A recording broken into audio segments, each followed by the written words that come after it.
अर्धवार्षिक परीक्षा 2022-23 कक्षा 9 के लिए साथियों सामाजिक विज्ञान का पेपर है वो यहाँ पे लेके आ चुका हूँ। फटाफट दोस्तों आपको पूरा पेपर है वो देख लेना है। यहाँ पे दोस्तों आपसे बीच में रिक्वेस्ट होगी, चैनल पे नए हैं तो सब्सक्राइब कर लीजिए। साथ ही हमारे व्हाट्सएप ग्रुप से जुड़ने के लिए आपको डिस्क्रिप्शन बॉक्स में लिंक दिया गया है, वहाँ पे आप जुड़िए और आपके जो भी पेपर हो रहे हैं आप वो पेपर वहाँ पे हमें सेंड कर सकते हैं। और भी पेपर आपको वहाँ पे मिल जाएंगे। तो चलिए स्टार्ट करते हैं। सबसे पहला क्वेश्चन आपको 1789 की जो फ्रांस की क्रांति थी उस समय सम्राट कौन था, बहुत ज़्यादा इंपॉर्टेंट है और लगातार ये प्रश्न तो हर बार आ ही रहा है। तो ऑप्शन नंबर आपका डी हो जाएगा, लुई 16। ठीक है, लुई 16 आपका क्या था, 1789 की फ्रांस की क्रांति का सम्राट था। नेक्स्ट देखिए, रूस की क्रांति है वो कब हुई थी। अब रूस में क्रांति कब हुई थी वो आपको बताना है। नेक्स्ट देखिए, यहाँ पे डेमोक्रेसी किस भाषा का शब्द है।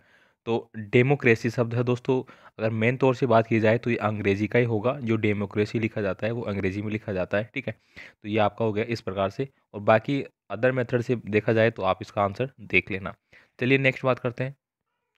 नेक्स्ट देखिए साथियों, यहाँ पे अगला क्वेश्चन आपको पूछा गया है कि निम्नलिखित में से उत्पादन का प्रमुख साधन कौन सा है। तो उत्पादन, उत्पादन का मतलब हो गया किसी चीज़ को बनाना। अब बनाने में दोस्तों हमें श्रम की भी ज़रूरत पड़ती है, हमें भूमि की भी ज़रूरत पड़ती है और हमें पूंजी की भी।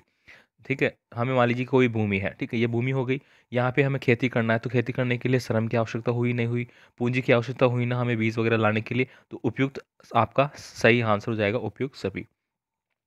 भारतीय संविधान सभा में प्रारूप समिति के अध्यक्ष कौन थे। तो डॉक्टर भीमराव अंबेडकर जी थे। ये प्रश्न आपको बिल्कुल सही है। निम्न में से रबी की फसल कौन सी है। तो रबी की फसल के लिए दोस्तों गेहूं की फसल होगी। ठीक है, ये बाकी बाजरा मक्का ज्वार ये आपकी किसकी फसल हो जाती है, ये आपकी खरीफ की फसल हो जाती है। ठीक है, तो ये भी आप ध्यान में रखें।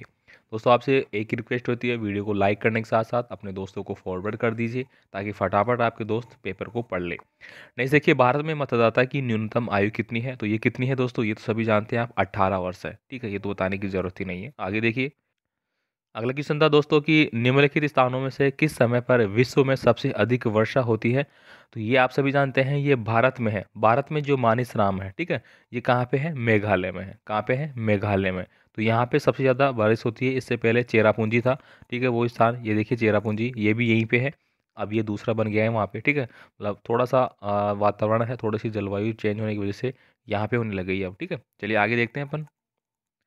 नेक्स्ट प्रश्न है साथ यहाँ पे, नर्मदा नदी का उद्गम है वो कहाँ से होता है। नर्मदा नदी है वो कहाँ से निकलती है।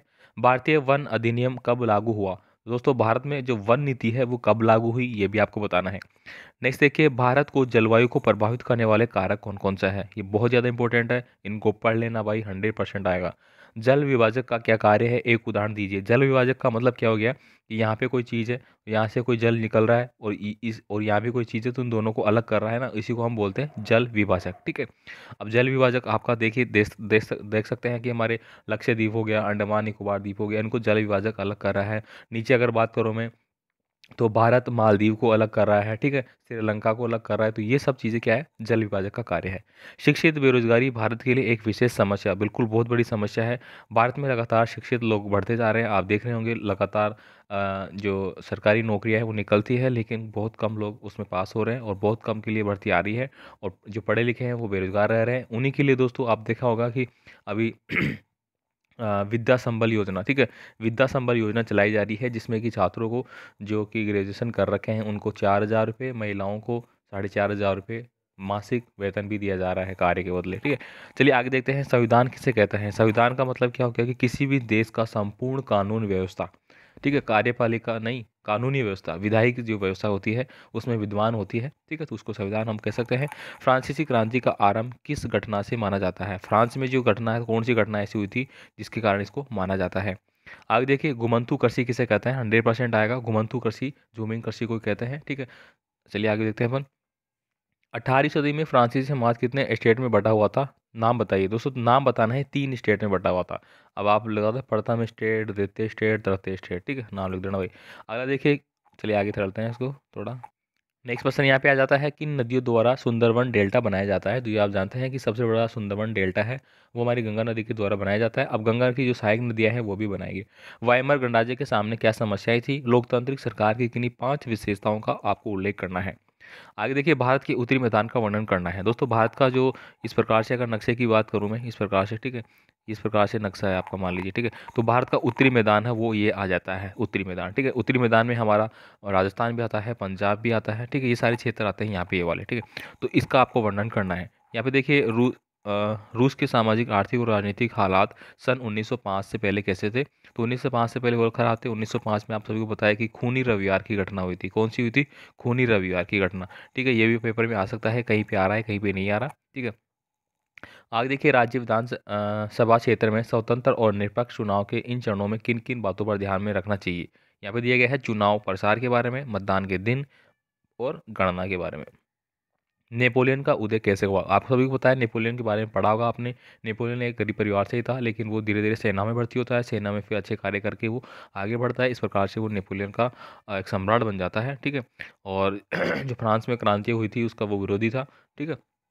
बचपन में कहता था कि मैं इसका बदला लूंगा। इस प्रकार से आप इसको पढ़ सकते हैं। भारत की जलवायु अवस्थाओं की क्षेत्रीय विभिन्नताओं के उदाहरण सहित आपको बताना है, ठीक है। चलिए लास्ट देखते हैं अपन अगला क्वेश्चन। अगला देखिए, यहाँ पे निम्नलिखित स्थानों को भारत के मानचित्र में आपको दर्शाना है, ठीक है। तो भारत के में बताना है आपको, ठीक है। तो भारत का अगर मैं यहाँ पे ओवरली बनाऊँ, यहाँ पे इस प्रकार से मैंने बना लिया, मान लीजिए, ठीक है। ये मैंने ओरली बनाया, ठीक है। सही नहीं है, लेकिन अपन एक और ड्राफ्ट बना रहे हैं। तो दिल्ली दोस्तों आपका यहाँ पे आ जाएगा, कुछ राजस्थान आपका यहाँ पे आ जाएगा, ठीक है। कर्क रेखा आपकी राजस्थान वगैरह यहाँ से गुजरती है आपकी, ठीक है। और लक्षद्वीप वगैरह ये यहाँ पे आ जाएंगे आपके, ठीक है। त्रिपुरा आपका इधर आ जाएगा आपका, ठीक है। गोदावरी नदी भी आपकी इधर से ही बहेगी आपकी, ठीक है। अरब सागर इधर आ जाएगा, अरब सागर आपका। बंगाल की खाड़ी होगी तो इधर आ जाएगा। पश्चिमी घाट, पूर्व पश्चिमी घाट आपका इधर आ जाएगा, ये वाला क्षेत्र पश्चिमी घाट कहलाता है। दक्कन का पठार आपका इधर आ जाएगा, ठीक है। बंगाल की खाड़ी इधर आ जाएगी। तो ये सारे दोस्तों आपको इस प्रकार से लिख लेने हैं। तो आई होप दोस्तों आपको सारा पेपर अच्छे से समझ में आ चुका होगा। तो ये हमने पढ़ लिया 9th क्लास के लिए सामाजिक विज्ञान का पेपर। इसके अलावा दोस्तों एक पेपर और था जो कि मैंने पहले आपको दे रखा है। सारे पेपर बहुत इंपॉर्टेंट है, अपने दोस्तों को भी सेंड करिए, ठीक है। मिलते हैं अगले पेपर के साथ। धन्यवाद।